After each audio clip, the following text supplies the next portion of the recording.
Story time about this girl who faked being Latina.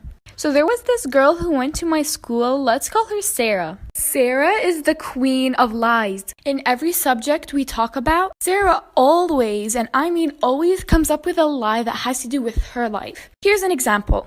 What if we're talking about Tom Holland? She'd just come in and say, "Oh yeah, Tom Holland is my dad's friend. I met him once."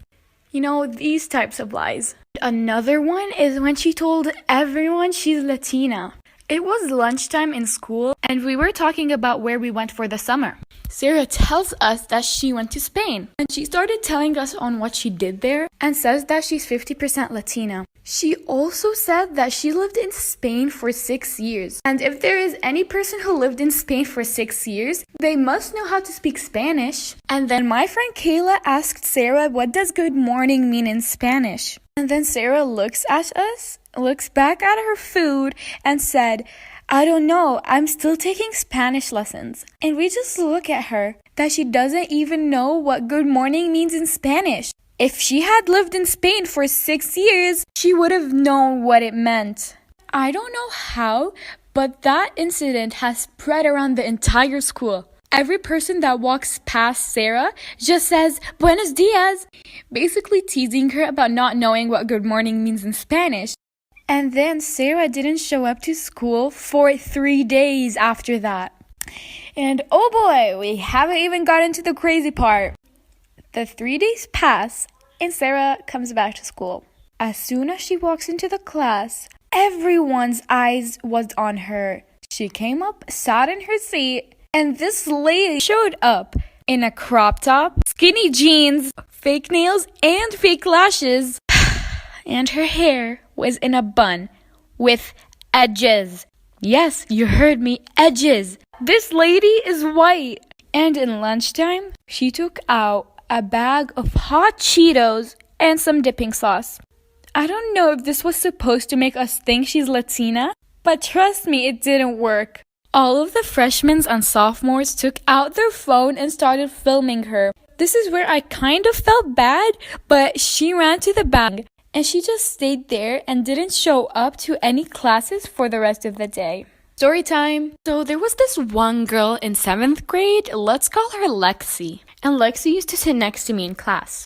And I was throwing a Halloween party later this week.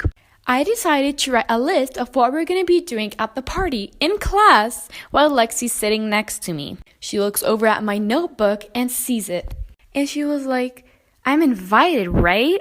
I looked at her and I just didn't say anything because I didn't want to tell her she's not. She got really excited and was like, "I'm going to be wearing a devil costume. Actually, no, I want to be the angel." And at the end of class, she told me to send her the location and information on her Instagram. And I remembered that Lexi had a lot of spam accounts and accounts she doesn't use. So I decided to send her the information on one of the accounts she doesn't use. 2 days later, I got a message from Lexi. She sent me a message from one of her real accounts. Then she told me that I forgot to send her the information for the party. I told her that I did send the location, but on her other account, and that I didn't know she stopped using it. Lexi didn't believe me, so I sent her a screenshot. Then I told her that since she didn't confirm, she can't come to the party because I had a limit of 20 people. Lexi got really mad and started calling me mean stuff, that I'm rude and forgetful. And then Lexi blocked me not just on Instagram, but on Snapchat and TikTok. Of course, I didn't care and just went on with my day. Fast forward to the next day, which was the day of my party. Things were going great. Me and my friends had an amazing time. But after an hour, I get a phone call from a random number. I didn't answer, number one, because the music was too loud and I was too busy with my friends.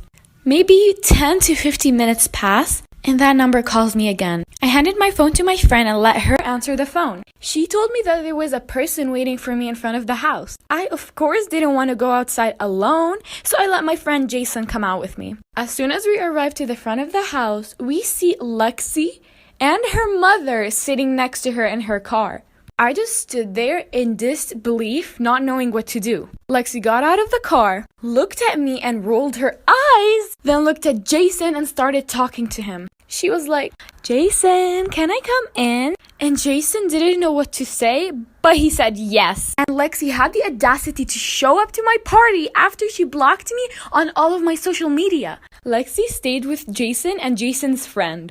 I couldn't enjoy my night anymore after that. The next day in school, I told my teacher the story and she moved my place.